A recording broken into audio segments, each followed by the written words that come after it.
Good morning, boys and girls. It's Miss Amy. I hope that you all have had a wonderful week. Today, I am sitting outside in my backyard in my garden. Today, we're going to talk a little bit about gardening and seeds. And I'm sure that you all have probably planted seeds or maybe have a garden at your own house. I have a little package of seeds here that was given to me by a friend, and it's called Wildflower Mix. And the type of plant that would grow when I plant these seeds are wildflowers, which I'm excited about doing. I probably will plant these pretty soon in a pot so that I can have them close to my house, but they could be planted anywhere. So in today's Bible story, Jesus tells us all a story. Jesus liked to tell all of his followers stories, and they called them parables. And today's Bible story, we hear about the parable of the sower.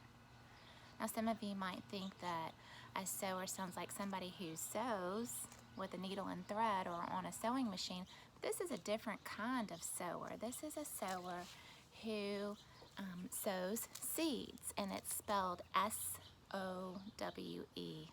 instead of S-E-W-E-R. And a person who sows seeds plants seeds. So all of you have probably been sowers of seeds someplace, either at your home or at school, in a garden. And so today we're going to be hearing from Jesus about the parable of the sower. And Jesus says that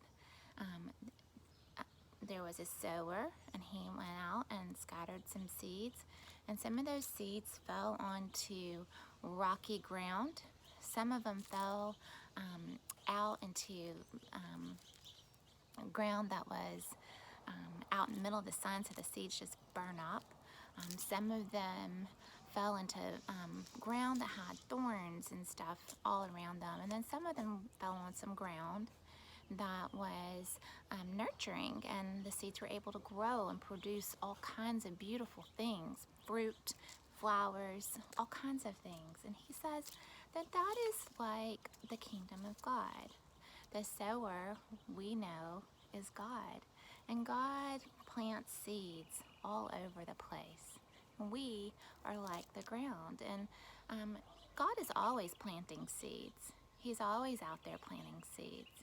And how we receive that information of the seeds and the love that he gives us can be different. We might be like the rocky ground and have like all kinds of worries and stress, and we don't really hear the message that God gave us of love, that he came for us. Or we might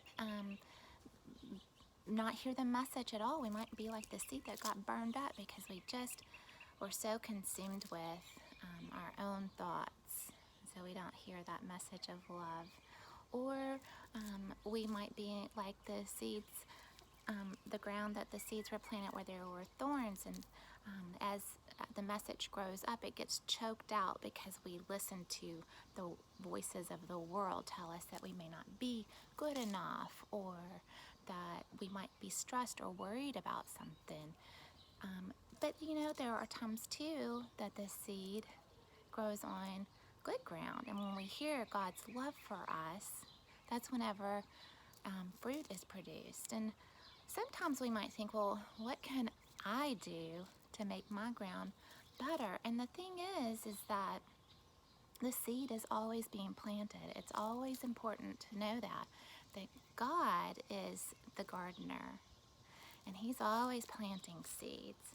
And so we might be a seed that has fallen on thorny ground, or not us the seed, but the ground that we are might be thorny ground, but in an instant we might become good ground, because God is always working in our lives, because God is always with us, and because he loves us. So we don't have to worry that we need to change ourselves as good ground, because God is always cultivating or working in our lives. He is always planting seeds of love into our lives. So it's all dependent upon God and how He loves us. And His love is what produces the fruit in us. And we can just be happy in knowing that because of God and His love for us, we can produce good fruit. I hope that you all are inspired perhaps maybe to go and plant some seeds of your own out in the garden and watch them grow. And just remember that God is always planting seeds in you, that He loves you, and because of His love in you, fruit can grow, good things can come from the things that God plants in you. Have a wonderful rest of your week, and I will see you next Sunday. Bye.